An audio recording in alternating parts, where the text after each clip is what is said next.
Assalamualaikum, halo sahabat Mutia Sari. Selamat datang di program terbaru kita, yaitu Sahabat Bertanya, Dokter Menjawab.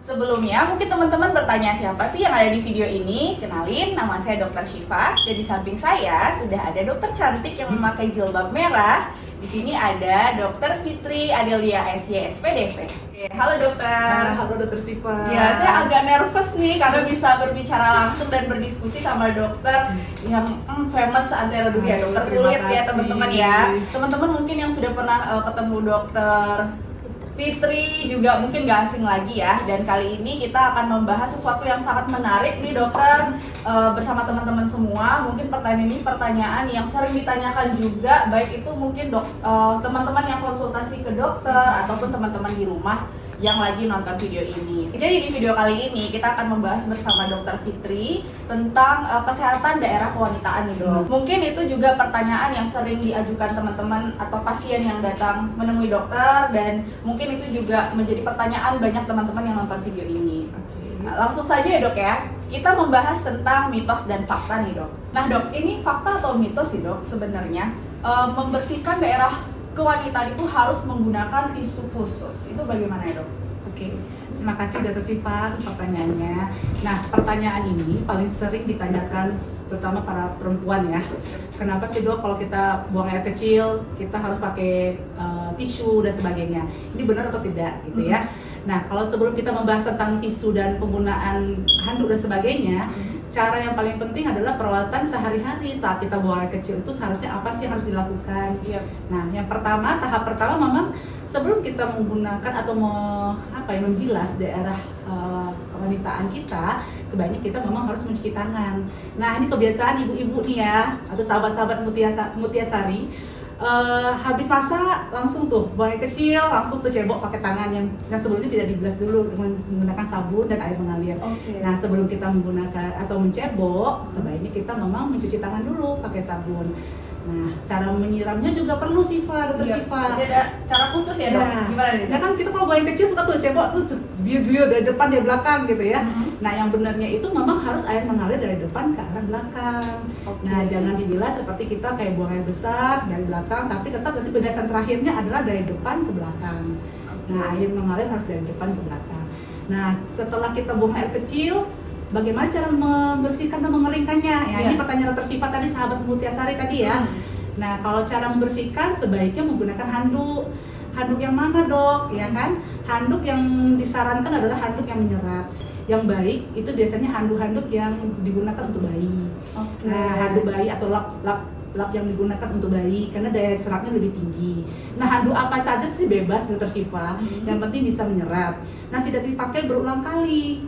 Nah, makanya kita sebaiknya memang menggunakan handuk yang menyediakan handuk yang lebih banyak sehingga pemakaian sekali langsung dicuci.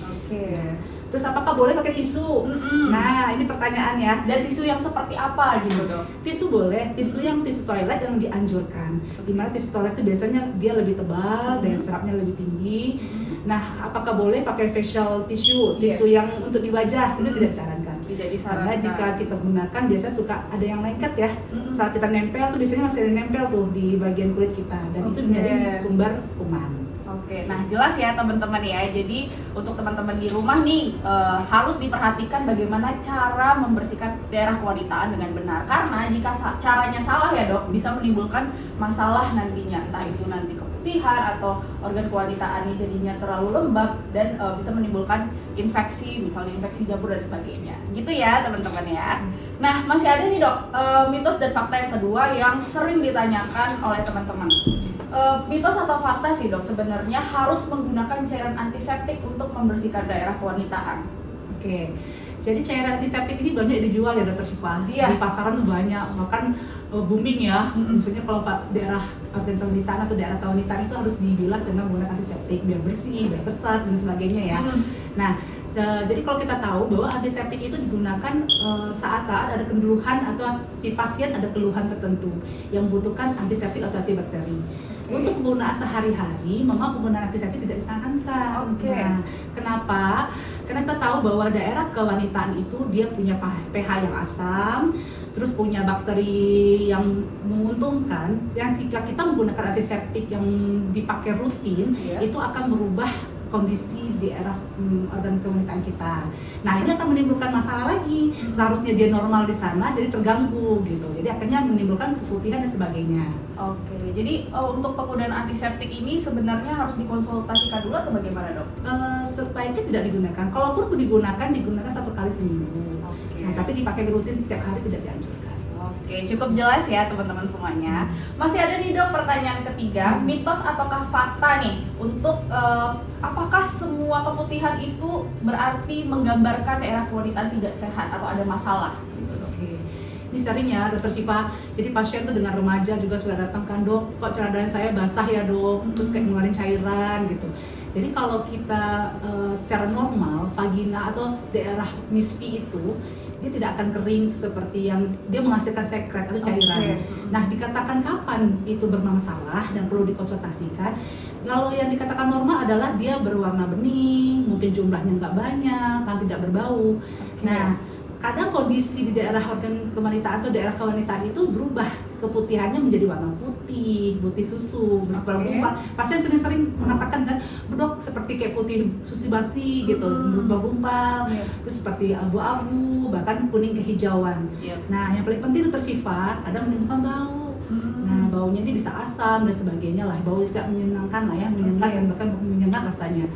Nah, itu juga perlu dan jumlahnya juga banyak, yang mungkin sampai ada di daerah celana dalam kita, bahkan melengket di mana-mana sehingga menimbulkan rasa gatal. Nah, pasien juga mengeluhkan gatal dan kemerahan di daerah vaginanya. Nah, kalau dalam kondisi seperti ini kan memang sudah ada suatu permasalahan yang sebaiknya dikonsultasikan ke dokter kulitnya. Iya, jadi sebenarnya keputihan itu menggambarkan ketidaksehatan dari daerah kewanitaan itu mitos ya Dok ya, karena tidak semua keputihan itu abnormal ya, atau tetap sebaiknya konsultasikan jika memang mengganggu. Oke, jadi teman-teman jangan ragu untuk konsultasi ke dokter kita kalau memang merasa keluhan teman-teman itu mengganggu gitu ya Dok ya, entah itu menimbulkan rasa gatal, perih atau ketidaknyamanan. Gitu ya Dok. Jadi teman-teman sahabat Mutia Sari bisa ketemu Dokter Fitri secara langsung, konsultasi secara langsung daripada meraba-raba sendiri ya Dok, membiarkan masalah mungkin yang dialami tapi bingung mau konsul ke siapa. Sahabat Mutia Sari bisa langsung konsultasi dan ketemu bersama Dr. Fitri Adelia SY SPDV, spesialis kulit kelamin ya teman-teman ya, di jadwal praktek Dr. Fitri SPDV di Rumah Sakit Mutia Sari pada hari Senin sampai Jumat setiap jam 12 sampai 14 waktu Indonesia Barat ya. Jadi kalau hari Senin sampai Jumat dokter ada stay di Mutia Sari ya Dok ya, jam 12 sampai jam 2 siang. Iya, jam 12 siang sampai jam 2 siang. Dokter Fitri, terima kasih banyak udah sharing informasi ini kepada kita semua. Saya juga mendapatkan reminder dari penjelasan Dokter Fitri tadi, ternyata sesimpel itu ya, nggak cuci tangan sebelum membersihkan atau memegang daerah wanita itu benar-benar jadi faktor juga gitu ya. Jadi semoga informasi ini juga bisa bermanfaat untuk teman-teman yang nonton. Nah, untuk teman-teman yang masih banyak pertanyaan ataupun mungkin pengen dengar penjelasan dari dokter spesialis kita di Mutia Sari. Jadi di Mutia Sari cukup lengkap ya Dok ya, ada spesialis jantung, obgyn, anak, pokoknya lengkap di sini ya. Nanti kita akan bikin videonya juga dengan dokter spesialis lainnya. Jadi teman-teman bisa pantengin terus di sini ya. Sampai ketemu di video selanjutnya ya, sahabat Mutia Sari, sahabat bertanya, dokter menjawab.